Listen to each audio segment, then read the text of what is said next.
Printing is a common activity in our daily lives. It has been around for several centuries, but having our ideas materialized in a tangible three-dimensional product became possible in the early 1980s.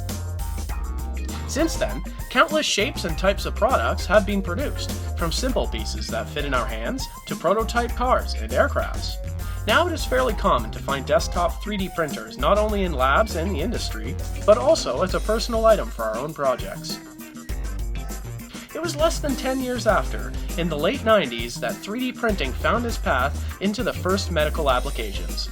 Nowadays, it has become an entire field by itself, which is known as 3D bioprinting. So, what's the difference? Yes, you're right, the bio placed before it. And what do these three letters really imply?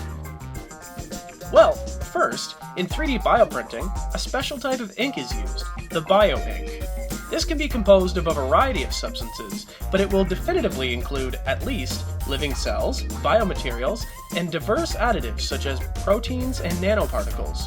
By playing with the composition and functionalization of the Bioink, and depending on the printing strategy chosen, we can try to meet the mechanical, structural, and biological complexity of tissues and their microenvironment. Isn't it amazing to think in how we have passed from simply printing a text on paper sheet to printing tissues and organs that can be later implanted in humans? It seems like being part of a science fiction movie. If this sounds also interesting for you, then sign up and join us for the Bioprinting Conference and Workshop.